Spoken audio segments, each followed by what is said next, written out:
নমস্কাৰ বন্ধুসকল পুনৰ নতুন এটা টপিক আপোনালোকৰ মাজলৈ লৈ আহিছো দুজন ভিউৱাৰ্ছে কমেন্ট বক্সত কমেন্ট কৰি জনাইছে যে ই-ডিষ্ট্ৰিক্ট পোৰ্টেলত নতুনকৈ কেনেকৈ ৰেজিষ্ট্ৰেচন কৰিম ইন্টাৰেষ্টিং টপিক হয় গতিকে ই-ডিষ্ট্ৰিক্ট পোৰ্টেলত নতুনকৈ ৰেজিষ্ট্ৰেচন কৰি পেলাই ই-ডিষ্ট্ৰিক্টৰ সাৰ্টিফিকেটসমূহ এপ্লাই কৰাৰ সুবিধাসমূহ কেনেকৈ লাভ কৰিব পাৰি ডিটেইলছ ভিডিঅ'টোত ডিসকাস কৰিবলৈ গৈ আছো গতিকে স্কিপ নকৰি সম্পূৰ্ণ ভিডিঅ'টো চাই থাকিব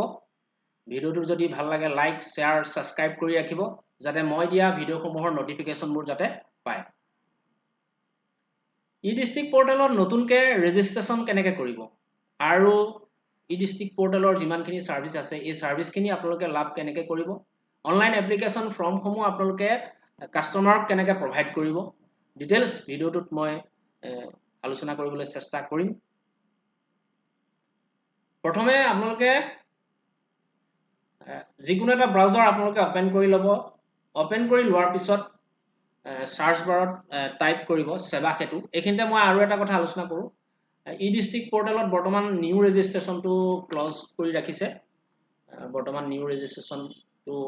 যেতিয়া আহিব অপচন আহিব তেতিয়া মই আপোনালোকৰ লগত শেয়াৰ কৰিম বৰ্তমান বন্ধ ক্লোজ হৈ আছে গতিকে এতিয়া আপোনালোকে সুবিধাসমূহ লাভ কৰিব সুবিধাসমূহ কেনেকৈ প্ৰভাইড কৰিব কাস্টমাৰক কেনেকৈ কৰিব আৰু নিজে কেনেকৈ অনলাইন এপ্লিকেশন কৰিবৰ কাৰণে এটা ইজি প্ৰসেস মুকলি কৰি দিছে এটা ওয়েবসাইট সেৱা সেতু এই সেৱা সেতুৰ জৰিয়তে আপোনালোকে ইয়াতে গোটেইখিনি সাৰ্ভিস আপোনালোকে ইয়াতে লাভ কৰিব পাৰিব সেৱা সেতু টাইপ কৰি এন্টাৰ কৰিব এন্টাৰ কৰাৰ পিছত প্ৰথম যেটো অপচন এই অপচনটোত ক্লিক কৰি দিব ক্লিক কৰি দিয়াৰ লগে লগে আপোনালোকৰ সন্মুখত পুনৰ এনেকুৱা এটা ড্যাশবোৰ্ড ওপেন হৈ যাব ওপেন হোৱাৰ পিছত এই পপ আপটো ক্লোজ কৰি দিব ক্লোজ কৰাৰ পিছত লগইন ৰেজিষ্টাৰ টপ কৰ্নাৰত লগইন আৰু ৰেজিষ্টাৰ বটনত ক্লিক কৰি দিব ক্লিক কৰি দিয়াৰ লগে লগে পুনৰ এনেকুৱা এটা ড্যাশবোৰ্ড আপোনালোকৰ সন্মুখত খোল খাই যাব সিটিজেন পিএফসি সিএসসি অফিচিয়েল দুটা বাৰু নহয় সিএসসি আইডি যদি আপোনালোকৰ আছে তেতিয়াহলে সিএসসি আইডি দি লগইন কৰি লব আইডি পাসওয়াৰ্ড দি লগইন কৰি লব সিটিজেন যদি সিটিজেনত আপোনালোকে যদি কৰিম বুলি ভাবিছে তেতিয়াহলে সিটিজেনত গৈ পেলাই তলত যেটো অপচন আছে লগইন আৰু ৰেজিষ্ট্ৰেচন ইয়াতে ক্লিক কৰি দিব ক্লিক কৰি দিয়াৰ লগে লগে এনেকুৱা এটা পপ আপ খোল খাই যাব পেছান যেটো আপোনালোকৰ ইয়াতে ডাটাসমূহ ভৰাব লাগিব প্ৰথমে নিউ সাইন আপত ক্লিক কৰি দিব দিয়াৰ লগে লগে এনেকে আধাৰত যিখিনি ডাটা আছে এই ডাটাখিনি আপোনালোকে ইয়াতে সম্পূৰ্ণকৈ ভৰাই দিব mobile number date of birth তাৰ পিছতে given name user name password যেটো পাসওয়াৰ্ড আপোনালোকে লগইন কৰোতে ব্যৱহাৰ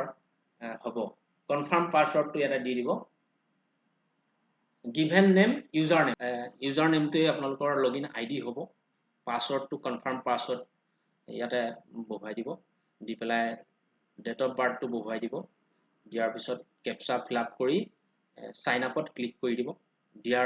লগে লগে আপোনালোকৰ সাইন আপ কমপ্লিট হৈ যাব সাকসেসফুল তাৰ পিছতে আইডি পাসওয়াৰ্ডটো লাভ কৰিব লাভ কৰাৰ পাছতে সেৱা সেতু পোৰ্টেলত যিখিনি সাৰ্ভিস আছে এই সাৰ্ভিসখিনি আপোনালোকে লাভ কৰিব পাৰিব গতিকে ইমানখিনি আছিল যদি ভিডিওটো ভাল লাগে সাবস্ক্ৰাইব লাইক আৰু শেয়াৰ কৰি ৰাখিব যাতে মই দিয়া ভিডিওসমূহৰ নটিফিকেশনবোৰ যাতে পায় তে আজিলৈ ইমানখিনিয়ে নমস্কাৰ